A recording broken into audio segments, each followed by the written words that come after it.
Olá pessoal, hoje eu quero contar um pouquinho de como foi que o Rafa teve bronquiolite, né? A gente suspeita que ele teve. Bom, primeiro que a gente estava aqui isolado, aqui no interior, e minha filha mais velha, de 4 anos, estava frequentando a monitoria aqui do condomínio. E aí ela ficou um pouquinho gripada, passou a gripe nela e de repente meu filho começou a ter uma tosse estranha, que eu digo, né? A gente que trabalha na área da saúde, que já trabalhei muito com essa parte respiratória, sei quando a tosse tá diferente. E comentei com meu marido. E aí eu sou super adepta à lavagem de nariz, já comecei a lavar o nariz dele, né, o tempo inteiro. Mas ele começou a evoluir de forma diferente. Teve um pico de febre, uma febre de 39, e aí eu já senti que ele tava mais taquipneico, que pode acontecer por conta da febre. E aí eu dormi 2 noites assim do ladinho da cama dele.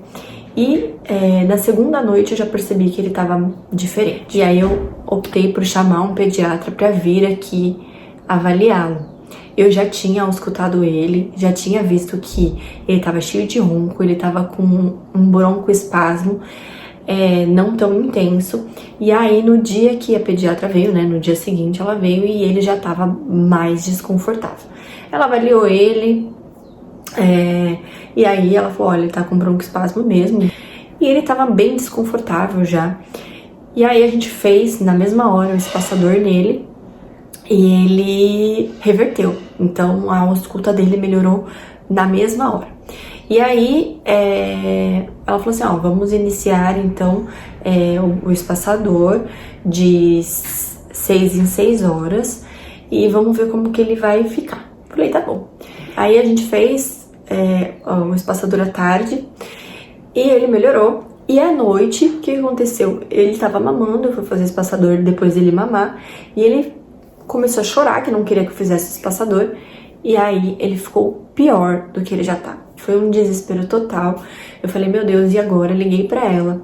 Ela veio até a minha casa novamente, avaliou ele e falou, realmente, a ausculta dele tá pior, né? Não tá pior do que a primeira vez, mas tá pior do que a segunda vez de quando a gente tinha feito o espaçador e tinha revertido o broncoespasmo.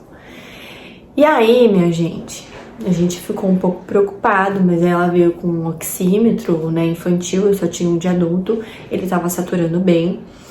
E a gente, por conta dos PS estarem lotados e né, o estresse pro bebê, a gente falou, não, vamos tentar reverter em casa.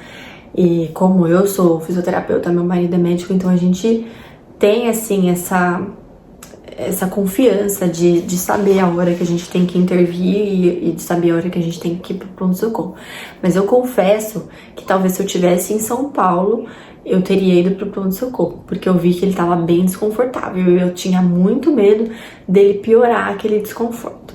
E aí, aquela noite, eu passei de novo, né, em claro. Eu coloquei meu despertador pra tocar de 3 em 3 horas. E eu fazia o espaçador, eu lavava o nariz do meu filho e fazia inalação. Que a inalação ajuda também a fluidificar aquela secreção no peito. E aí eu sei que naquela noite ele ainda teve febre, mas ele melhorou. Ele tava com aquele desconforto, mas ele melhorou, né? E aí a gente ficou dessa forma de vigília aí durante uns 3 dias. E muito tetezinho da mamãe, né? Então toda hora que ele acordava eu colocava ele no peito, porque a gente sabe que o leite materno é muito importante nesses casos, que ele ajuda realmente a criança a melhorar esses quadros, né? Quando tem alguma infecção, alguma inflamação. E eu sei que, graças a Deus, ao longo dos dias, ele foi tendo uma melhora, mas assim, com um tratamento intenso. Então eu acordava, eu fazia inalação, eu fazia a fisioterapia, né, fazia as manobras, estimulava a tosse, depois eu escutava, fazíamos o espaçador, que era de horário.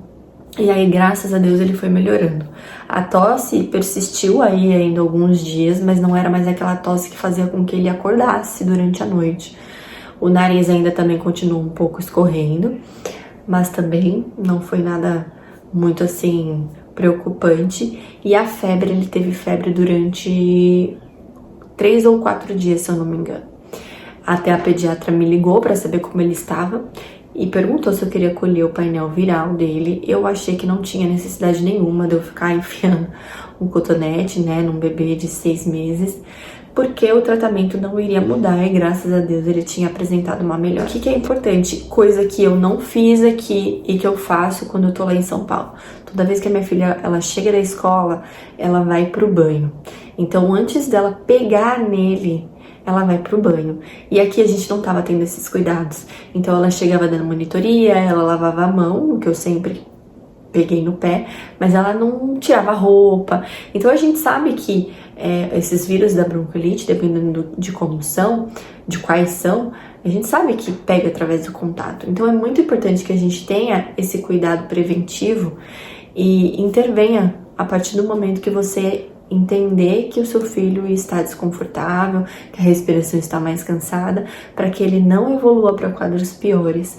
E assim, quando ele está num caso de leve a moderado e você consegue reverter ele dentro do seu ambiente domiciliar, saiba que de repente faz-se necessário também ter o acompanhamento de um fisioterapeuta para que esse quadro ele evolua de uma maneira mais rápida para a cura, ou então não progrida para de repente para um caso pior aí. Então eu quis trazer aqui a minha experiência de mãe, né, profissional de saúde, com muito amor no coração, cheio de gratidão, Carol Bagneri.